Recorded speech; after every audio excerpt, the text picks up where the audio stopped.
Now, as gunshots echo across the wind-swept, snow-covered reaches of the wild Northwest, the challenge of the Yukon. It's Yukon King, swiftest and strongest lead dog of the Northwest, blazing the trail for Sergeant Preston of the Northwest Mounted Police in his relentless pursuit of lawbreakers. Run, King! Run, you husky! Gold discovered in the Yukon. A stampede to the Klondike in the wild race for riches. Back to the days of the gold rush. Bringing you the adventures of Sergeant Preston and his wonder dog Yukon King as they meet the challenge of the Yukon.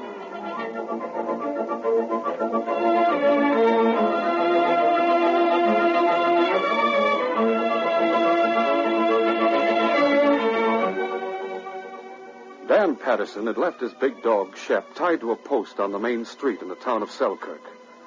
The 17-year-old boy was in the general store when he heard Shep snarling and growling viciously. That's my dog.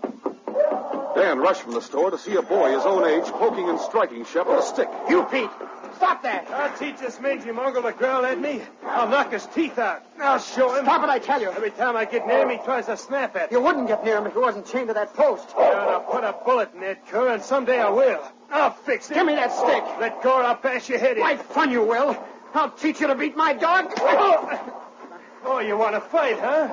All right, you're asking for it. I'll show you. The big dog Shep strained at his chain as the two boys rolled over and over in the snow.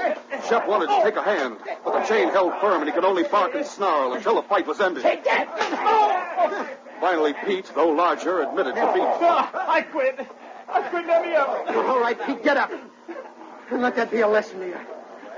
You leave my dog alone or I'll give you worse the next time. I'll get you. You just wait, Dan. I'll get you and your dog, too. I'll get square for this. You just see if I go. Dan watched Pete slink away, then unchained his dog and went home. Later, at the cabin Dan shared with his Uncle Jim, Shep watched from a corner as Jim fixed the cuts and bruises on the boy's face. Oh, that must have been quite a fight you had, Dan. Yes, Uncle Jim, it was. I'm afraid that cut will leave a bad scar on your forehead. I didn't want to fight. I don't believe in fighting, but he kept annoying Shep, and that was the only way I could stop him. Don't ever fight unless there's no other honorable way out. It's bad business at best. But if you can't avoid it, give a good account of yourself. I suppose so. But Pete was beat up worse than I was, and he had it coming. It makes things kind of awkward with me arranging to go north with his Uncle Jake. Have you decided definitely, Uncle Jim? Well, our claim here in Selkirk isn't good enough, Dan. They've been making lots of strikes up on the Klondike, and I think I ought to try it. Oh, I should have taken that job Andy McLean offered me at the trading post. It wouldn't be so bad off if I had. Do you think you could still do it? He asked me about it yesterday again. Well, Dan, I think you'd better take it. It'll take care of you while I'm gone. You mean you'd go without me? Jake and Butch said if I'd furnish a dog for the team and buy my own supplies, they'd take me. But why couldn't I go with you, Uncle Jim? No, son, no. I'll send for you as soon as I can. And in the meantime, you can work for Andy and live in the back of his store with him. You said something about furnishing a dog for the team. Yeah, I had to promise that. I'll have to take Shep along with me. He's a good sled dog, and you couldn't keep him at Andy's very well. I hate to separate you two. You go ahead and do it if you think it's best. You're a good boy, Dan. If you were my own son, I couldn't be any fonder of you. Why are Jake and Butch going north, Uncle Jim? Well, their claim is petered out just like ours. Jake is leaving his nephew here to keep it going. He says young Pete can get enough out of it to feed and clothe himself, and he doesn't want to take him up north and have him on his hands. I don't blame him. Pete's no good, really. He's lazy. You boys being the same age, it's too bad you can't be more friendly. We used to see each other all the time until he started being mean to Shep. Yeah. Shep doesn't like him either, do you, boy? I hate taking that dog away from you, Dan. It won't be for long. I guess we can stand it, can't we, fella? Good old boy. It was weeks later that Jim Patterson, Jake Davies, and Butch Pearson arrived at Dawson City. Jim was walking along the main street with Shep when he saw a mounted policeman accompanied by a big gray dog coming toward him. The two dogs approached each other stiff-legged and bristling, but at a word from their masters, retreated obediently. Okay. Back, Shep, back, I say. That's a well-behaved dog you have there. Shep is my nephew's dog. Oh? My name's Preston. And I'm Jim Patterson. Just got up here from Selkirk. I aim to do a little prospecting. We're leaving tomorrow to go up along the Klondike River. I patrol that section. Some of the prospectors have been pretty lucky up there. I hope I'm lucky. I haven't got much of a grub stake. It's going to be rough sledding for Shep and me for a while. Gosh, Sergeant, I can't keep my eyes off that dog of yours. He's one of the finest-looking animals I ever saw. I bet he and Shep would like each other. We'll probably see you if you settle somewhere in that section. Incidentally, an old friend of mine named Jed Summers lives in a cabin on Bear Creek. He's leaving there in a week or so. Maybe if you dropped in on him, you might be able to stay in his cabin for a while until the weather gets better. Well, thanks for the tip, Sergeant. Would you mind telling me just how to find him? I'll draw you a rough map, Jim. Come over to the barracks. Gosh, this is sure nice of you. Come along, Shep. Come on, King. It was thus that Sergeant Preston and Jim became friends. And Jim settled in a small cabin on Bear Creek near the abandoned mine of Jed Summers. The two men who had brought him to the Klondike from Selkirk left to prospect elsewhere. For 2 months, Jim Patterson worked in the abandoned mine, taking what little gold he could find, waiting for spring to come when he could pan gold from the streams. The days were getting longer, but snow still covered the ground when Sergeant Preston drove his dog team toward the cabin, past the point where Jim was working. Suddenly, the Mountie heard an explosion from the mouth of the mine. Honking! How are you, Huskies? Jim Patterson, you in there? Come on, King. Jim must have been hurt. Jim, are you in here?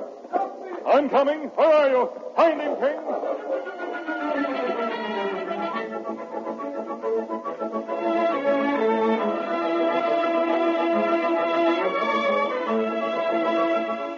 And now to continue our story. When Sergeant Preston drove his dog team toward the cabin past the point where Jim was working, he suddenly heard an explosion from the mouth of the mine. He sent King on ahead and stumbled through the clouds of dust and rubble. This dust and smoke. Did you find him, boy? Good work, King. Jim, you hurt badly. That blast went off too soon. I couldn't get out of the way. Let me help you. Can you get up? I can't see. My eyes. Are your legs hurt? Can you move them? I don't know. Yes, I can move them. Good. I'll put your arm over my shoulder. I'll help you up. Oh, my eyes. There's a doctor at Pierre's trading post. I'll get you to your cabin first and then bring him over. My dog sled's right outside. Now, hang on to me. My eyes. Don't worry, Jim. You'll be all right. Come on, King. Jim lay on a cot in his cabin after the doctor had left. A bandage covered his eyes, and the Mountie was solemn and wished he could think of words to comfort him. This is bad luck, Jim. I can't tell you how sorry I am. Being blind isn't going to be any fun. It's a lucky thing for me you came along. I'd be out there yet.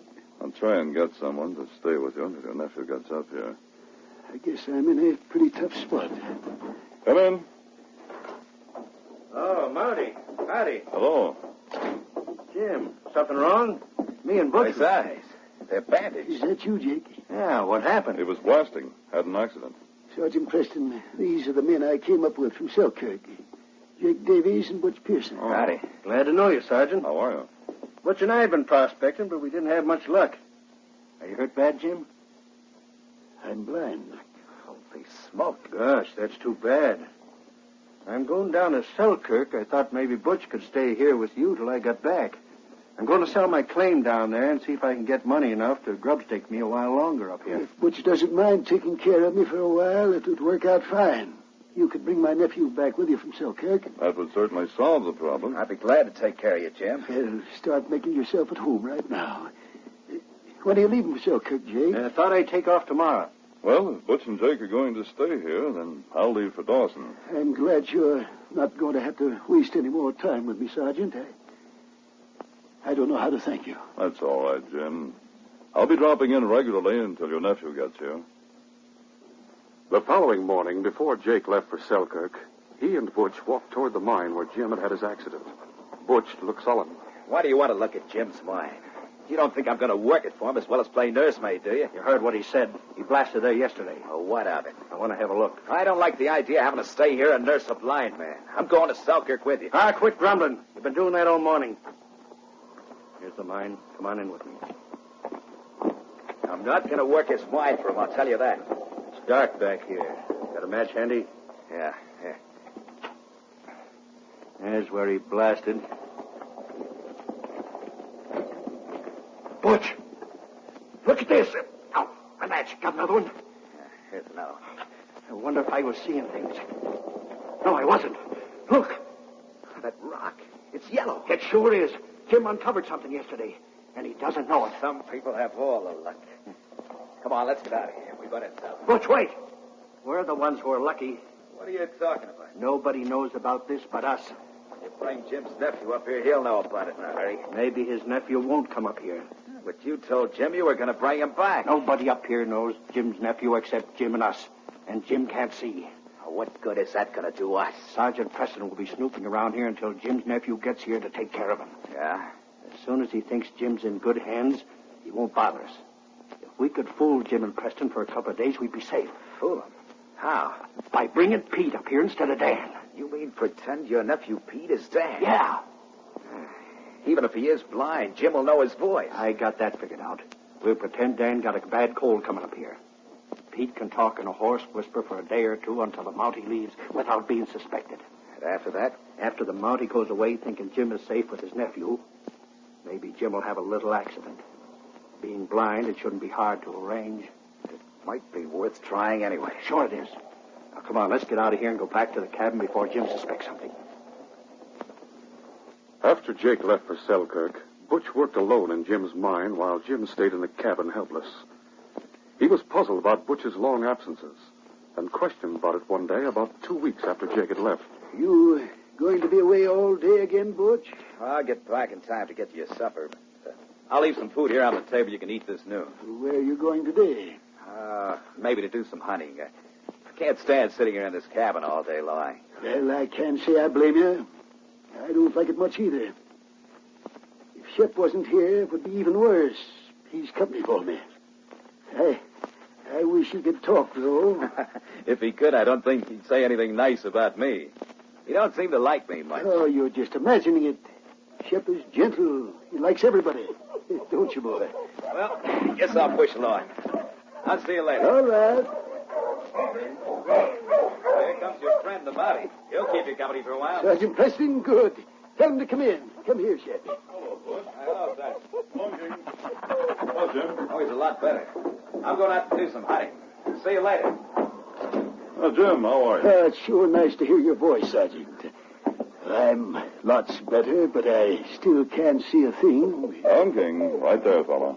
Hang your parka up there on the wall. Oh, thanks. Nice and warm in here, Jim. Butch taking good care of you? Pretty good. It's kind of hard on him being here alone with me so much. He goes hunting a lot. Almost time for your nephew to get here, isn't it? Yes. He and Jake should get here any day now. I'll be mighty glad to have Dan with me again. Shep will be happy when he comes, too. He's been losing for him. Guess Shep heard you mention Dan's name. He ran to the door. He's been in here with me all morning. Maybe you'd better let him out for a while. All right. King can go out with him. Come on, King. There we go. I'm glad Shep and King are friendly. They're two fine dogs. They seem to take to each other right away. While Sergeant Preston and Jim talked, Butch walked down the trail, debating whether or not he dared go to the mine with the Mountie so close by. Suddenly, he heard voices in the dog team as he rounded a bend in the trail, and he recognized Jake and his nephew Pete. Hello, Butch. Well, you made good time. How are you, Pete? All right. How's everything going, Butch? Smooth as velvet. But I don't enjoy this nursing job. I got quite a bit out of the mine so far, but I had to be careful. Jim's suspicious because I want to leave him so much. That's just your imagination. I think this plan of yours is crazy. What if Jim knows I'm not his nephew by my voice? Your voice sounds enough like Dan's to fool him. Oh, it's huskier than Dan's. I told you to tell him you've had a bad cold. You've got to do it, Pete. This is too good a chance to miss. Come on. Hold it a minute, Jake. Sergeant Preston's in the cabin with Jim. Sergeant Preston. You mean a Mountie? Yeah. I'm not going near that place if a Mountie's mixed up in this. Makes it all the better. Preston doesn't know Dan. He'll never suspect anything. Yeah, but what if the Mountie starts talking about Pete's hair, how he looks? All the better. Dan has sandy hair just like Pete's, and they're about the same size. Well, this thing scares me. Everything scares you. But you won't be too scared to demand your share of the gold after we get it out of Jim's mine. Are we going to stay here and mine it with Pete? We'll be mining it, but Jim won't know it. We're telling him we're leaving here in the morning. Then we'll go back in the woods and build ourselves a shelter. All three of us can work in the mine, and Jim will never know it. Come on now. We got to go through with this. Let's not waste time. It was just at that moment that King and Shep came trotting along the trail toward the dog team. Suddenly, Shep's nose lifted into the air, and the fur on the big dog's back stood up as he recognized the scent of Pete, the boy who had hit his young master. With a growl, he rushed toward him. Watch out, Pete! As the dog leaped for Pete, Jake suddenly swung the handle of his dog whip, striking Shep and sending him rolling in the snow. That doggy hates me. That's Dan's dog. I'm going to shoot him. As Shep rose to his feet, Pete raised his revolver. Pete, don't shoot him. Oh, yes, I will. But at that instant, King sprang from the side, and his strong jaws closed on Pete's mouth as the gun went off. Shep crumbled in a heap as King and Pete struggled. Let go of me. Get away. Get away, Jake. Kill him. Take him off. Get away, you curve back, I say. Jake, what happened? Back, King. Take him away. Back, King. Let him up, fella. I asked you what happened. Who killed Shep? Well, you see, Sergeant, it was an accident. This is Dan, Jim's nephew. Dan, this is Sergeant Preston. That doggy has almost killed me. I want to know why. Well, you see, we were coming along, and all of a sudden that dog Shep made a beeline for Dan here. The snow was kind of dazzling Dan's eyes, and he thought Shep was coming for him to bite him. He didn't recognize Shep. I see. Your dog jumped at Dad just as he pulled the trigger. Well, Dan, I'm sorry. I know how you must feel about killing Shep. Shep? Oh, yeah. Yeah, I sure do. I wouldn't have done it for the world, but I thought he was a wolf or something. You'd better go to the cabin right away and see your uncle. I'll take care of burying Shep for you. Maybe you better not tell your uncle what happened. It might upset him. I won't tell him. Yeah, we can pretend Shep ran away or something. Come on, we'd better hurry and get back to him. Will you be back, Sergeant? Why, no, I'm on patrol up here. I'll have to get on to headquarters. I was just leaving Jim's cabin when I heard the shot. It's nice of you to bury my dog. That's all right, Dan. My shoe has me. As the man and dog team disappeared around the bend in the trail, Sergeant Preston bent over Shep. King looked on anxiously. Shep, old boy. Why, he isn't dead, King. You saved his life. That bullet just creased his head and stunned him. There's something very strange about this, King. You know, I'd never take Shep for a wolf if he were coming to welcome me. And Dan must have been expecting to see Shep. I wonder. I think we'll get the sled and dog team and take Shep to the police cabin with us until morning. Let's go back and get that team, boy. The following morning, Jim awakened when he heard Jake and Butch stirring about in a small cabin. He sat up and called out anxiously. Hey, Dan. Dan, you up? Sure, Uncle Jim. I've been up for a long time. Jake and Butch are getting ready to leave. How's that cold of yours? Better? No, not much. You'd better not go out today, son. You stay here and take care of yourself. I'm not sick, Uncle Jim. His colds make me hoarse, that's all. Is there any sign of Shep? Did he come back? No, not yet. I can't imagine why he'd run away. Never did that before. Don't worry about the dog, Jim. He'll come back. He just took it into his head to go off on a little jaunt somewhere. He'll find his way home. Don't worry. I thought I'd go out and look around for him when Jake and Butch get off. Butch, you better take Jim some breakfast. Sure, it's all right. Don't bother. All I want is some hot tea. Just leave the food on the table and I'll find it later, huh? You two better get going. Here you are, Jim. Watch out. Don't spill it. Oh, thanks, Butch. You know, it was nice of you to take care of me till Dan got here. I hope you have some luck prospecting this time. Thanks, Jim. Guess we better get going, Jake. I'm going out with him, Uncle Jim. I'll be back soon. All right, Dan. Well, goodbye, Jim. Hope your eyes get better. Thanks, Jake. And good luck to you. Bye, Jim. Goodbye. Coming, Dan? I'll be back soon, Uncle Jim. All right, Dan. Don't worry about me. Yeah, put it over all right. He doesn't suspect a thing. It's hard to talk hoarse like that. I don't know how long I can keep it up. We'll show you where the mine is. Butch and I can start working it right away. As soon as the Mountie leaves for Dawson, let us know. Get those packs on the sled, Butch. It was a short time later that morning when Sergeant Preston drove his dog team to Jim's cabin. Trotting beside his sled was Shep.